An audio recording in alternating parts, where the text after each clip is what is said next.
Craig Allen, Fight Night Picks. I'm wearing a hat, not very often that happens in these videos, but listen, when we put these out, we do our best. Obviously, we're fact-checking, we're doing all the tape studies, so on and so forth, and I said in the video for Yeon Kim and Joselyn Edwards that, my goodness, I have no idea what weight class Joselyn Edwards is going to fight at, because when she was supposed to fight Ramona Pascual, originally it was scheduled at 135 pounds. Edwards said, listen, career move on an obscure interview in Spanish that she was going to try and make the move down to 125.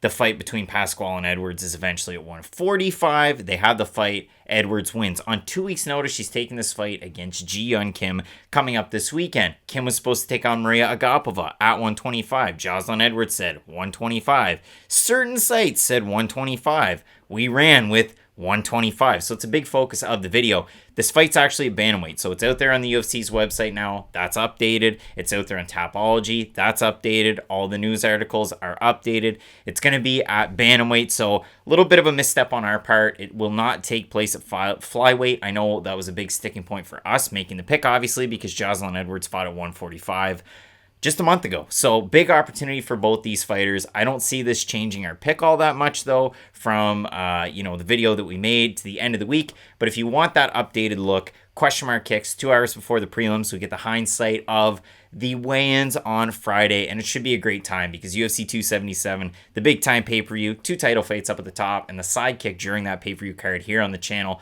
Thanks so much for tuning in. Just wanted to clear that up because I'm sure the comment section will go wild on it, and you get that little bit of an amended portion to the individual videos. And hopefully you liked Dana White's Contender Series this week. We'll have another video for that coming out next week as well. So keep it locked in with Fight Night Picks. We always say, let's get in. A fight that feels like it could end up like a Spud Webb dunk in the last 30 seconds when you're trying to make the pick, but it isn't quite so. We have Joselyn Edwards coming in on 2 weeks' notice, replacing Maria Agapova to take on Firefish Yeon Kim from 145 pounds to 125 pounds. Matt, for Joselyn Edwards, and the reason why I say it feels like a slam dunk, if the weight didn't matter, if this was a bantamweight, if this was, heaven forbid, at featherweight, Joselyn Edwards wins this fight. Like, easily, 100%.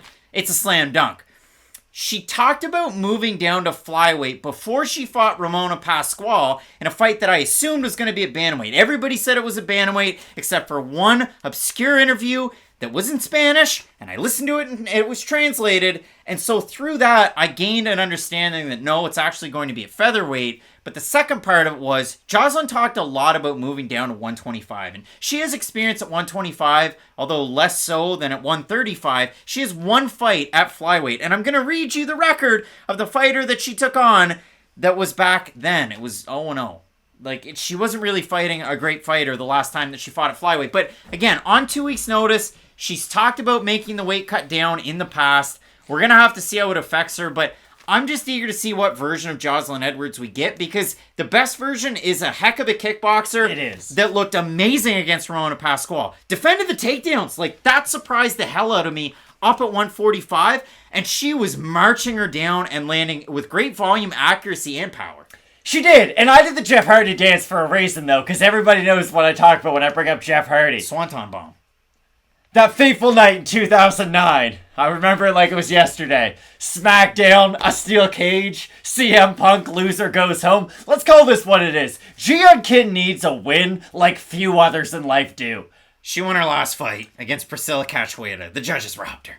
Sure, but you better win against Priscilla Cachoeira if you want to be a UFC level fighter. This is my issue. Joselyn Edwards, I do agree with everything that you said. I think she's the much better fighter on the feet, because the problem with Yeon Kim is she moves a lot, but it's not always positive movement. There's like a net negative to it. The only time I've ever seen this stat get brought up during a UFC fight was when Alexander Gustafsson fought Daniel Cormier. I don't remember why, but for some reason, they had tracked the amount of movement that both guys did throughout the fight, and Gustafsson's was almost like at a kilometer, because he was always on the back foot, circling around the cage, trying to use the jab and keep DC away from him. Whereas Daniel Cormier had walked like 30 feet the whole fight. It's just him taking left and right steps, trying to corner Gustafsson off. that's a case of somebody probably moving a little bit too much if you're reaching that level. But the point is, with Yeon Kim, it's really hard for her to put a lot of power onto her shots because her feet are never set. And that's going to be a big issue in this fight against Joselyn Edwards, because if Kim can't get the respect of Edwards on the feet with some type of a strike, I don't really see there being a world where Edwards can't just walk her down. Use some of those prodding kicks.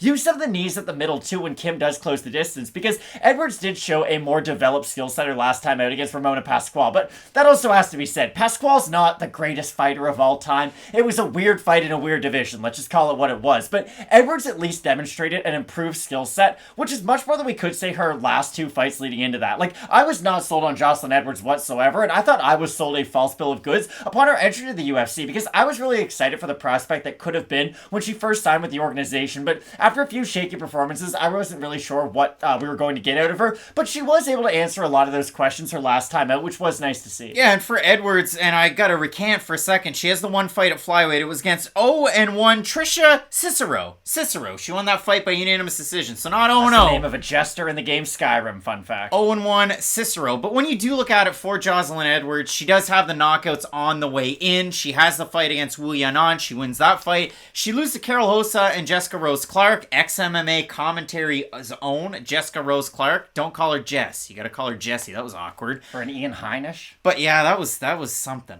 I like ex-MMA. But when it does come down to Joselyn Edwards, she did show us that added. She had a good gas tank. I mean, round by round, she landed more strikes. 48 in the first round, significant strikes. In the second round, she landed 51. In the third, 65. The percentages were kind of all over the place. But I do like to see that. But for Yeon Kim, we kind of haven't talked about it. We glossed over it. In the UFC, 3-5 is the overall record. Her last wins over Matt's favorite UFC fighter, Nadia Kassem. It didn't go well for poor Nadia, but she's on a 3-fight losing streak, and I look at the losses, the last two. Molly McCann, they go tit for tat. Molly has a couple of takedowns. It's a fight of the night. Molly wins it. Fight of the night against Priscilla Cachoeira. Judges, Bell, Bird, Sal D'Amato. Round 1, round 3, Cachoeira. MMA decisions, 130-27 Kim. 13-29-28 Kim. 129-28 Cachoeira. And that was the fight where they give Cachoeira the belt. She cries. She gives her Oscar speech.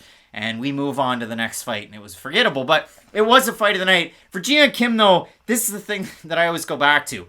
Black belt in Wushu, third-degree black belt in Hapkido, BJJ brown belt. She has all these disciplines, but when I watch her fight, some kicks, a good boxer, good volume, a lot of movement. That's pretty much it. And that's the thing, like, this is my big point. I know we get ticked off at each other over it, but you could read a lot of these fighters have multiple world championships in these different aspects. Then you watch them fight in MMA, and you're like, oh, really? We don't really see any of those translate. Yeon Kim is the ultimate, she just doesn't equal the sum of her parts, and it is unfortunate. It would be nice if we could see the version of her that puts it all together, like we saw Gilbert Burns be able to do when he went on his run at 170. The problem is, she hasn't really shown any evolution throughout a UFC game. It's just been a lot of the same, and it's been dependent on her opponent being matched up with her. Now, I do think Joselyn Edwards does a lot of the same stuff Yeon Kim does, but she is just a little bit turned up with her sliders, and that's why I do like Joselyn Edwards in this matchup. If she can keep it at long range, there really is an answer from Kim to deal with the kicks of Joselyn Edwards, being the much bigger woman and being the much more powerful striker too, especially on the outside. The two X factors, if you're going to take anything away from this, don't touch this fight, because Joselyn Edwards dropping 20 pounds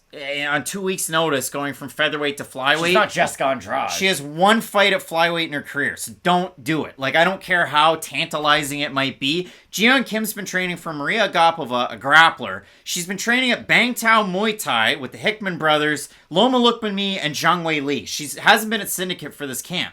That's a giant plus. Joselyn Edwards, the talk before last fight against Pascual a month ago was the fact that she's going with the traveling Shevchenko sisters and Pavel, and that's been Joselyn Edwards' game plan. It hasn't been with King's MMA. It's been with the Shevchenko. She's in Vegas training at the PI for this one. So when I look at the odds, again, Kim open to minus 150, plus 109 right now. Edwards open to plus 130, minus 132. We have a look at the Tapology votes, Matt.